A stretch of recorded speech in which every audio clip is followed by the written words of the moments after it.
A while back, Dick Barry and I agreed that what really matters is what you like, not what you are like. Books, records, films, these things matter. Call me shallow. It's the fucking truth. What's a piece of media you like that's a deal breaker? I know for my brother, it's that you'd have to love Pure Country, or The Man from Snowy River, or The Master of Disguise. For my sister, you'd probably need to enjoy They Might Be Giants, and be pretty well-versed in jazz. For me, you'd have to at least be willing to sit through Scooby-Doo 2002 with me, and hear me rant about every fun fact I have burned into my brain. But if someone came along that didn't like these things, would it really be a deal breaker? Would you actually reject a friend or partner because they didn't like a movie or album? I'd like to think it wouldn't be that important, but I worry. What if it might? Are we intertwining our senses of self too tightly with the media we consume? Are we turning our entire identities into something created by someone else? Are we losing our identities to the increasing pressure to turn our lives into an online portfolio of text, images, and video? All these rhetorical questions are dwarfed by the ultimate one. Is finding love dependent on what you like and not what you are like? And if so, does anything you do even matter? High Fidelity is a 1995 novel written by Nick Hornby. It was later adapted into a screenplay by Scott Rosenberg, then rewritten and produced into a feature film by John Cusack, D.V. DeVincentis, Steve Pink, and it was directed by Stephen Frears. The story saw a brief stint on Broadway. And I wouldn't change a thing about it. My whole world's inside this door. Published in 1999 and running in 2006. And more recently, it's been developed into an extended series for Hulu by Sarah Kuksurka and Veronica West. While I can't attest to the musical because it's pretty elusive and I didn't figure it was probably that relevant to what I'm doing today, I can say that all of the screen adaptations are incredibly faithful to the source material. They're faithful to the point where Hornby, the book's author, has stated, "I never expected it to be so faithful. At times, it appears to be a film in which John Cusack reads my book." The first time I saw this film, it didn't do very much for me. I watched it, and then I quickly forgot about it. As my initial Letterboxd review states, I enjoyed this, though hated literally everyone but Joan Cusack's character, and the guy who came into the store and asked, "Why are you guys assholes?" This is one of those movies that I think you could talk to someone about, and how they felt about it would give you a clear indication of whether you should run for the hills, just like Fight Club. When I watched it again for the second time, it felt like a completely different movie. And I personally feel now that I have a much more nuanced take. As my second Letterboxd review states, this movie is growing on me like mold. Watching this movie again sparked an interest in me for it, if that makes any sense. And specifically, the detriments of living a life saturated only with media. I'm personally, if you could have guessed, someone who spends a lot of their time with media, whether it's for fun, or for school, or for work. It's most of my life. And there are points where consuming this media no longer feels real. My knee-jerk reaction is to call this film and the story as a whole whiny and annoying. But when I sit back and I give a little bit of perspective, it's a little too relatable, which could explain the knee-jerk reaction to call it bad. As already established, High Fidelity is a book, movie, TV show, and musical, and they all center around the same exact story, or at least a close version of it. If you haven't experienced any of the versions, right now I will give you the most concise rundown that I can that fits most of the versions. Rob has just been broken up with by their longtime partner, Laura in the book and movie, and Mac in the TV show. Their partner leaves and Rob is left to skulk, thinking back to their top 5 heartbreaks. Rob works at and owns a record store with their 2 employees, Dick and Barry in the film/book, Simon and Charisse in the TV show, who they hired to work a couple days a week, but started showing up every day and haven't left since.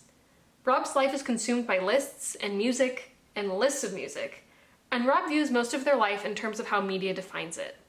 After their breakup, Rob reorganizes their record collection biographically. What is this, chronological? No. Not alphabetical. Nope. What? Autobiographical. Rob and their employees/friends are extremely judgmental when it comes to the media you consume, and have decided that what you like is more important than what you are like. Rob is completely devastated by the breakup, and they can't stop calling their ex. Rob's employees/friends drag them to a concert where they meet a musician that they have a casual affair with, Marie DeSalle in the movie/book, and Liam in the TV show. But it doesn't extend to anything more. Rob feels that something is wrong, that there's something wrong with them, so Rob decides to go through their top 5 worst heartbreaks and figure out why they broke up. Things start to differ slightly here in the versions, but suffice to say, Rob goes through the list and convinces himself that it really wasn't their fault in the end for each and every breakup. There's justification for what happened. Even for Charlie, a smooth-talking and superficial woman, which all versions have in common, who Rob credits for ruining their self-esteem completely and essentially their entire life. The television show was cancelled before it got further into the story and has some different elements, so this is where that version departs. We are now focusing exclusively on book/John Cusack Rob. Laura's dad dies and everything is sent into a tailspin. Rob is invited to the funeral, and there he begins to gain self-awareness and respect. Rob realizes how much he cares for Laura beyond anything media-based or superficial, and begins to understand the error of his ways. He leaves the funeral, but Laura tracks him down, asking for a distraction. From there, Laura and Rob are back together. She takes him for his potential toward growth, and he learns to accept the music that she loves that he doesn't like. He begins to grow up and realize that love and life are not perfect or shiny like they're made to be in media. True romance is seeing your partner as a human being, and all their reality. I'm tired of the fantasy, because it doesn't really exist.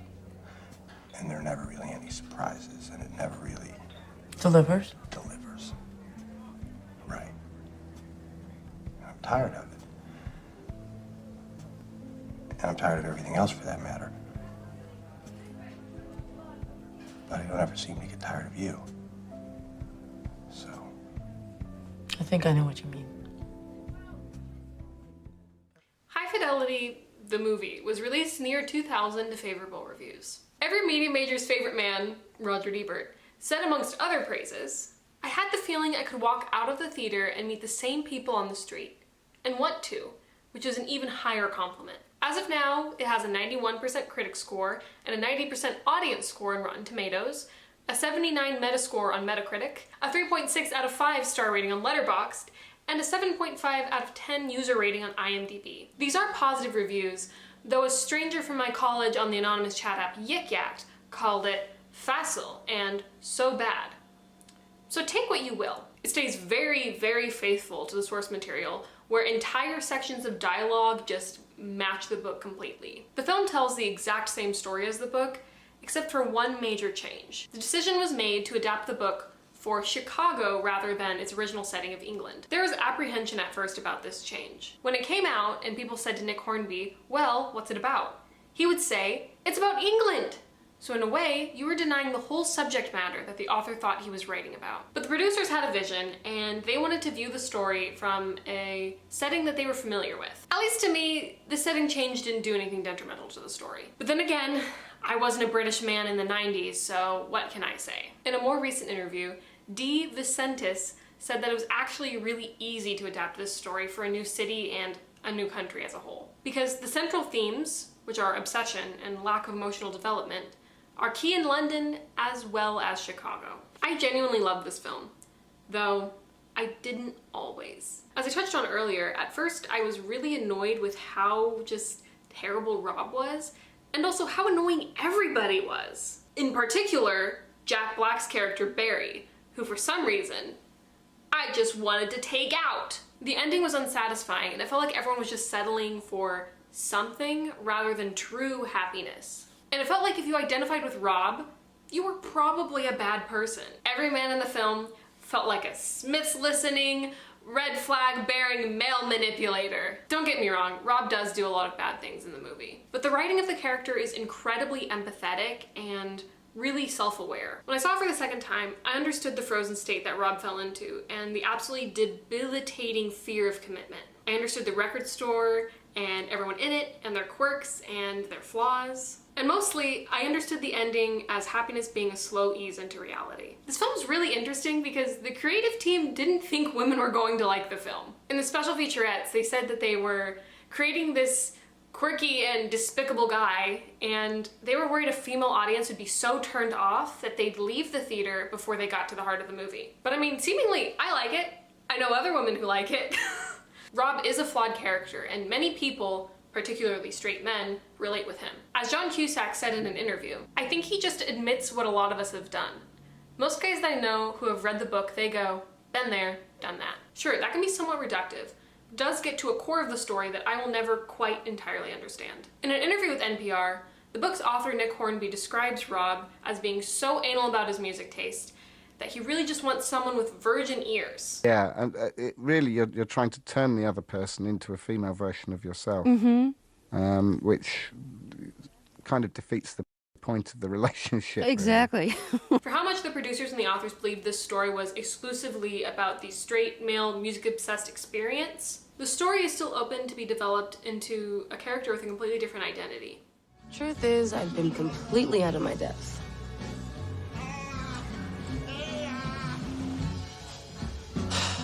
And after that, I was determined to never get out of my depth again. So for the last year, I've basically just been paddling around in the shallow end.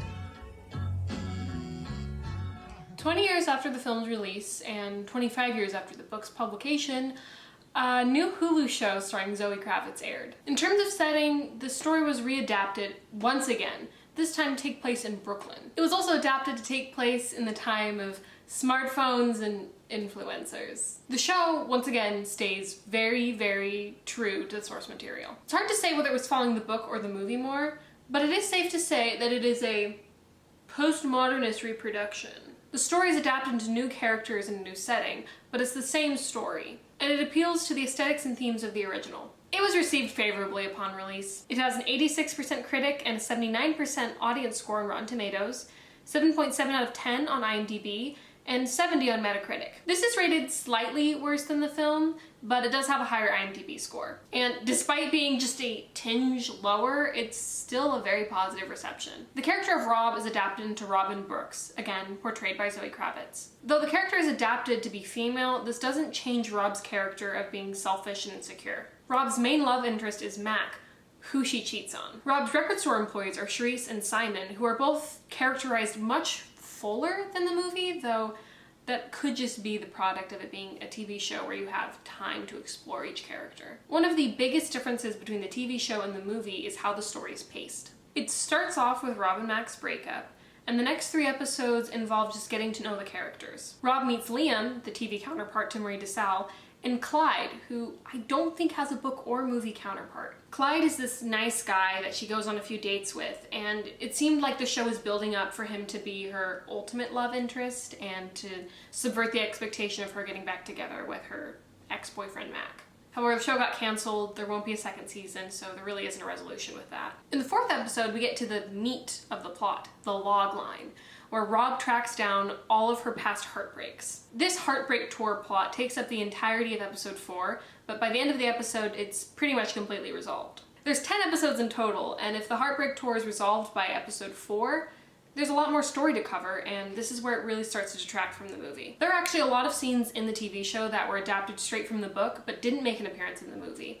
And there's also some scenes and characters that weren't mentioned at all and are completely new fabrication. One of the biggest differences for me between the TV show and the movie is that Rob is so much more likable when played by Zoe Kravitz. Of course, she still cheats on her boyfriend when he was going to propose, but somehow the fear of commitment becomes more palatable when she's not cheating on a girlfriend who is pregnant. Whether it's because of the extended runtime, the writing, or the fact that I empathize more with a woman, Rob just feels more vulnerable and genuine in a way. There's also less emphasis in this TV show of Rob's life being consumed with media. I mean, they make it a point that Rob doesn't really even know how to use her smartphone. The TV show Rob still owns a record store and is still obsessed with music, but it isn't as central to the story. It's more part of the setting than the noted defense mechanism that the other versions describe it to be. There is really one instance that involves media and shows a transformation in Rob that,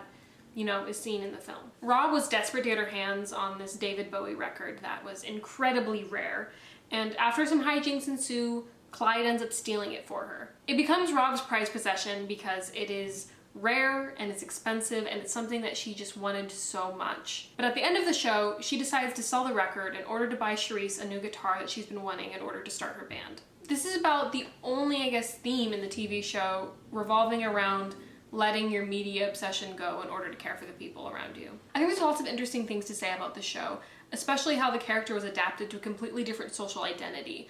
However, for the purposes of this video essay, they're not entirely relevant. My thesis is pretty clearly about media obsession, and those things wouldn't quite contribute to it. However, I will say, if I'm forced to consume one version of High Fidelity, it would be the TV show. Maybe it's just because this Rob and I actually have compatible tastes in music. I say nice things about her, and I hint at a deep ocean of melancholy just below the surface. Which is all bullshit, really. I've just invented a sketch of a decent, sensitive guy because I'm in the position to invent him. Here I am with some of my most prized possessions. High Fidelity was published in 1995, written by Nick Hornby, author of other great books such as Fever Pitch and About a Boy. At least, so I'm told. I'll be honest, I've only read High Fidelity. Despite their similarities, I personally like the movie more than the book. A lot of that has to do with the fact that the movie is almost identical to the book, it's just more concise.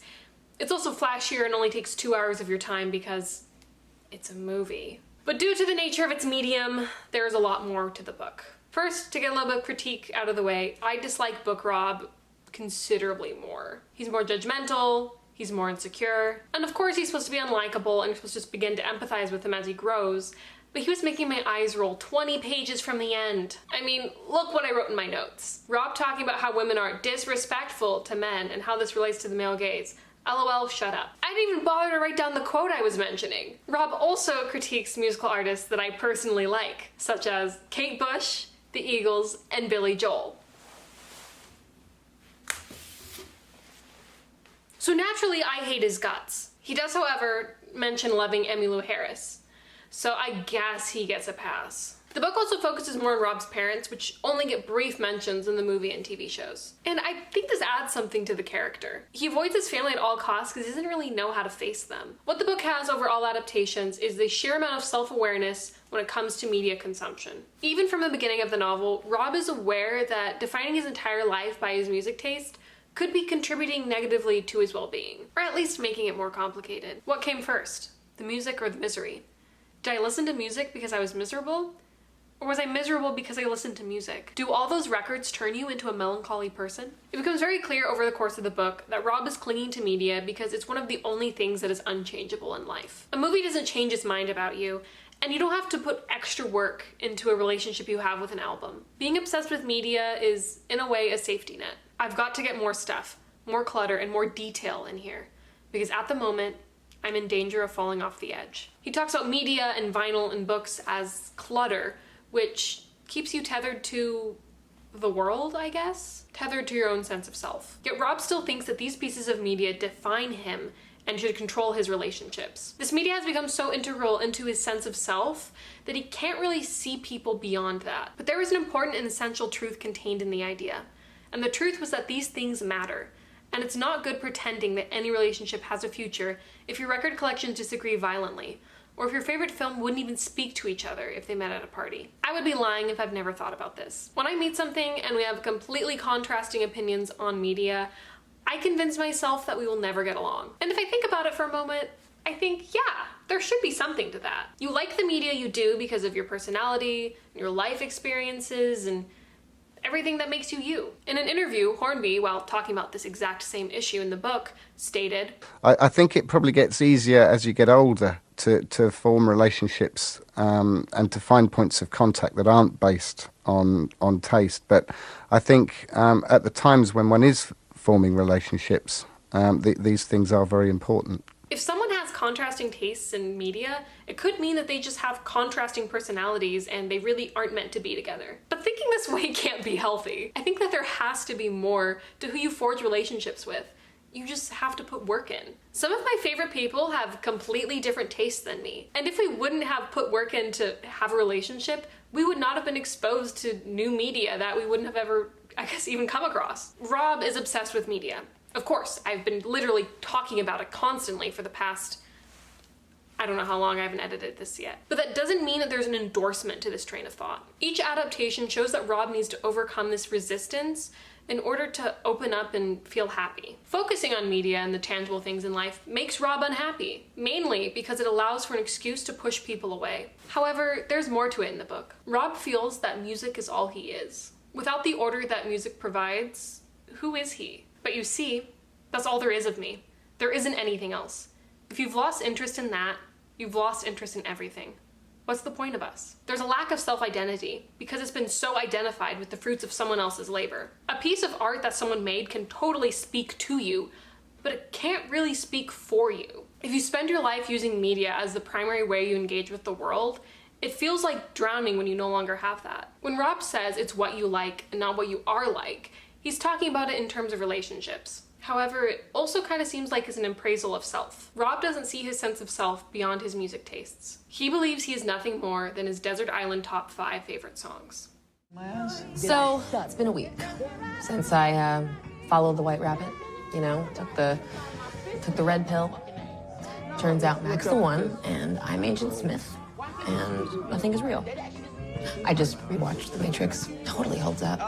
I was in a media class a couple months ago and we were talking about identity and how your sense of self forms. We ended up on something about how identity used to be based on what you did. Your religion, your job, your family, and your actions. Nowadays, identity seems pretty wound up with the media that we consume. Now, I think this is a pretty general statement from a class of media studies students, but this thought does have some basis in actual published works from people that are far more distinguished than I am. In 1989, Archer explained how identity could be found in different avenues, such as gender, occupation, faith, and ideology. I'd argue now that identity can be found in what you're a fan of. If we go back in time and you talk to me at 17, you'd learn that I love DC Comics, I watch absolutely disgusting amounts of YouTube, like 6 hours a day on average.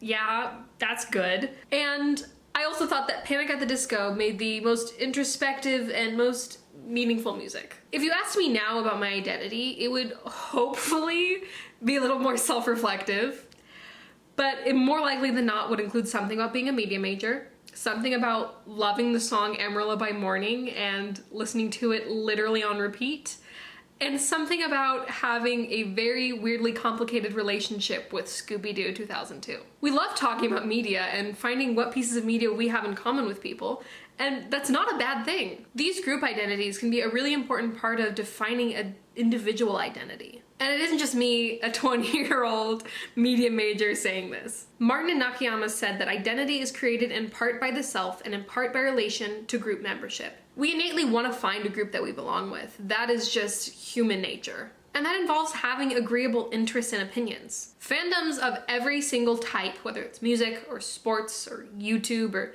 Twitch streamer, I could go on. They all depend on a piece of media to instigate a form of communication. And it's crystal clear talking to any fan of any media just how important this is. It enhances that feeling of belonging and also strengthens the collective sense of self. Media is an easy way to connect with someone, and I fully understand the instinct to reject someone when they have a contrasting opinion to yours. Just think back a few minutes to my mention of that Yik Yak message. It kept popping up in my brain for days after, and I just kept thinking, how did someone see this movie in a different way than I did? I had felt personally offended that this anonymous stranger disliked the movie that I was currently into. This isn't even like my favorite movie or anything. I just was having a moment of watching it. How weird is that? We get attached to the media that we hold any opinion on. So just imagine what happens when someone has a different opinion on the pieces of media that we hold very near and dear to our senses of self.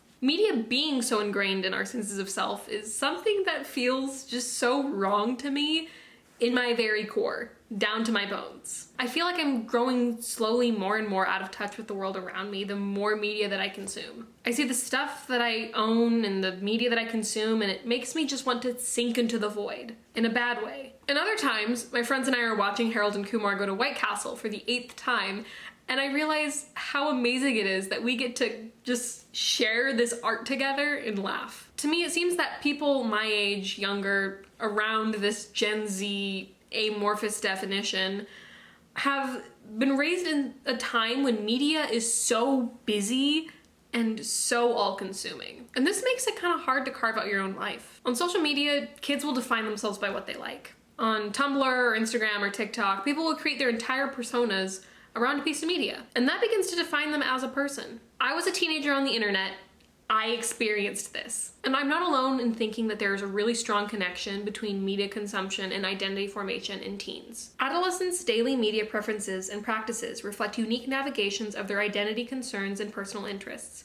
They selectively embody, reformulate, and appropriate entertainment media to express and affirm who they are, their tastes, their values, and what they believe in and stand for. As I keep reiterating, mass media allows for people to connect and begin to formulate their identities. And whether we like it or not, mass media will play a part in who people turn out to be. You cannot exist in this world and not be exposed to media produced by large corporations. It increasingly feels like we are what we like. And at the end of the day, that's what defines us as people. But should it be? Should you want to be with someone with your exact interests or someone with completely different interests? Would one keep you comfortable and the other one make you grow? Are these questions completely rhetorical and not useful to daily life? One of my favorite perspectives to look at identity construction through is Erickson's psychosocial stages. I know, as a media scholar, I'm supposed to be at odds with psychology. But personally, I think there's a lot more overlap than a lot of people claim. Erickson's fifth stage occurs during adolescence and is aptly titled Identity versus Role Confusion. You either identify a sense of self, or you fail to. And developing identity is a very important part of growing up. One of the main psychological functions of identity is to provide a sense of inner self-sameness and continuity, to bind together a person's past, present, and future into a coherent whole. We need an identity in order to relate to other people and to also feel secure in ourselves. If you want to put it into simple words, High Fidelity is a movie about an identity crisis. Rob spends the entire story trying to cling onto what their personal values are. It's even in the title. Rob needs to learn fidelity. Ego strength results in a fidelity to personal commitments involving beliefs, behaviors, causes, or relationships. The only thing Rob knows for sure is the music that he likes. He's afraid of committing to someone and struggles greatly with relationships. These are signs of failing to resolve identity versus role confusion. At the end of the book, Rob becomes self-actualized and develops self-efficacy to take control of his own life. He's dealing with Erickson's fifth stage. It's just not happening when he's an adolescent. That's where I've been going wrong. I've been letting the weather and my stomach muscles and a great chord change in a Pretender's single make up my mind for me.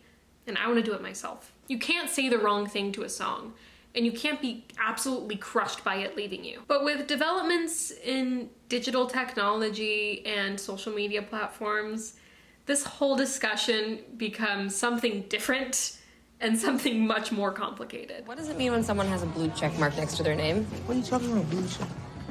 That, what is that? Oh, damn. You stalking Cat Monroe? What's wrong with you? Stalking her. Wait, how do you know Kat? Because I own my own cellular device.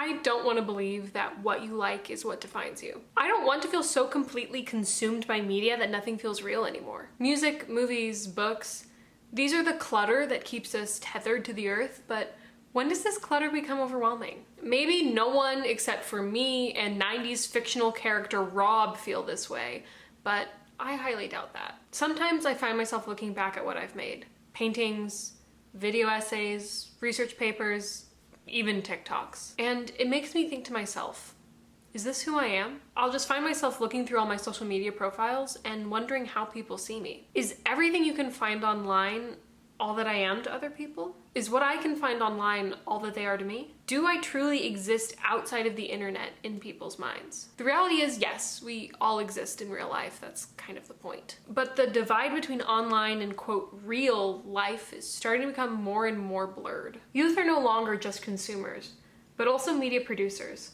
co-constructing online media environments to make them more precisely relevant to their personal needs and preferences than was possible with traditional media use. We aren't just consuming media made by big corporations.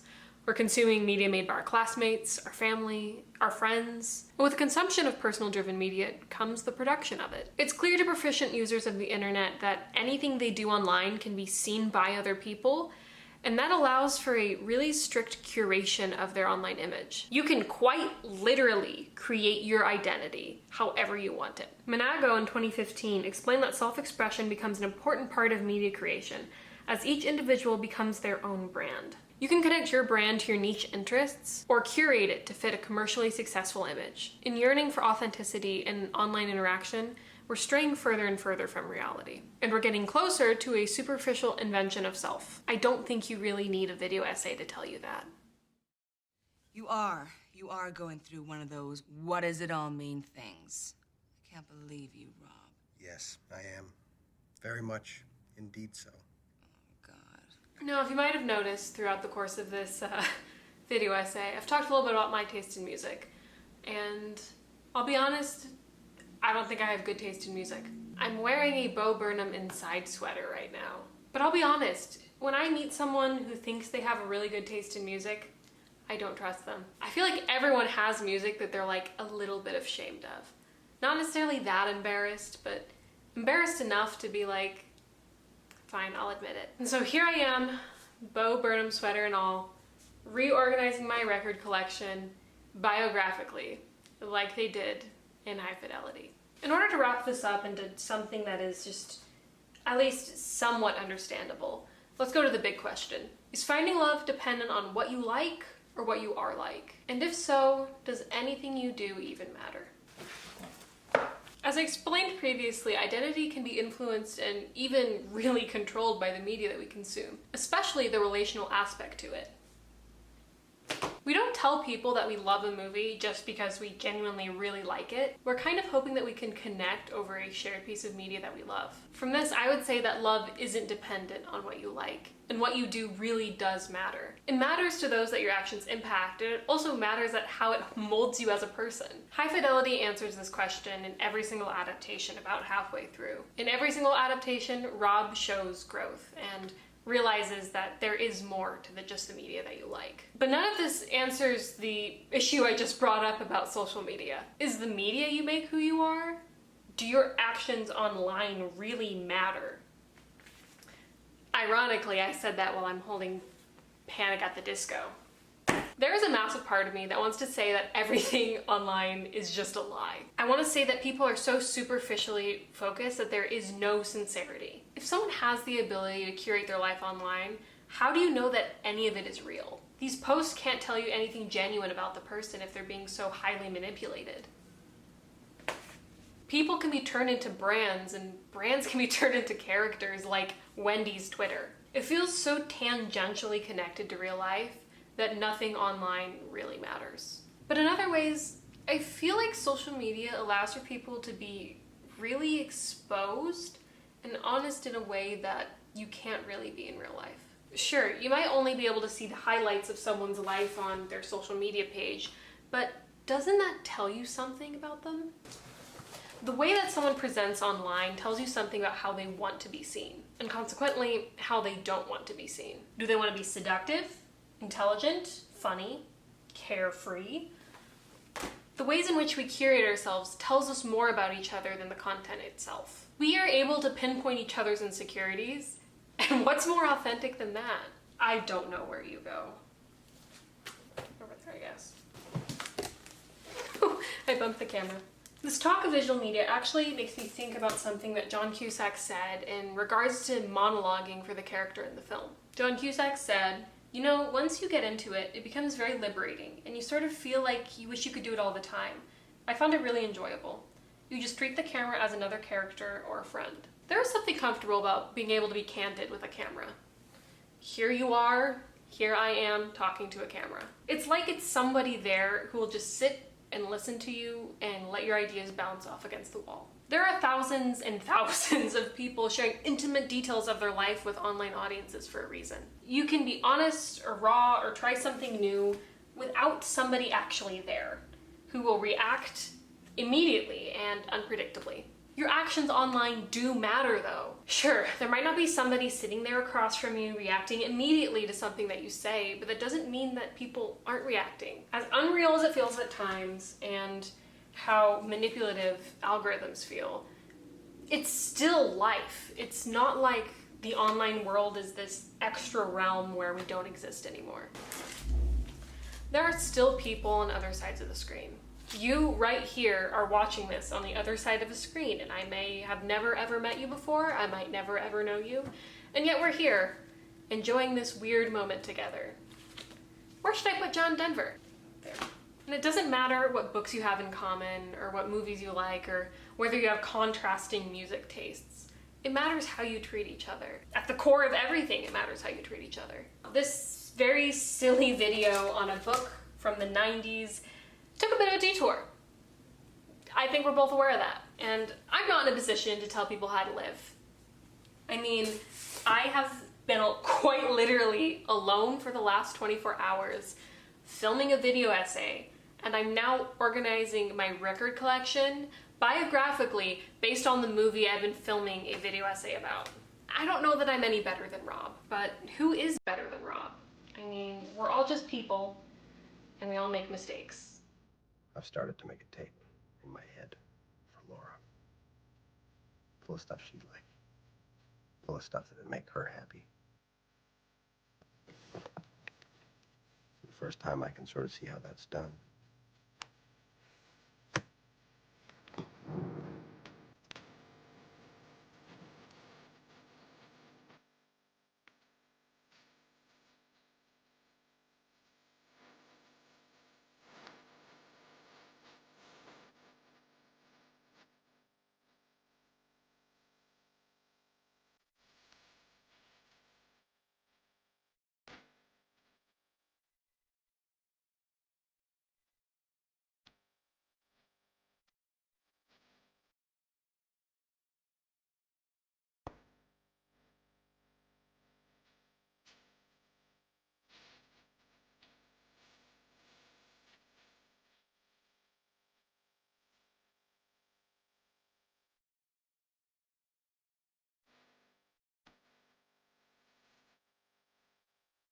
And we've now made a terrible mess on our floor. Well, thank you for watching. Feel free to drop a comment down below, absolutely obliterating my taste in music, because I don't really care. I am perfectly fine with the fact that I own Bo Burnham on vinyl. Is it embarrassing? A little bit, but I like what I like. Now that I've done this, I'm not sure this is how I want to organize my record collection. I don't think I'm old enough to do this.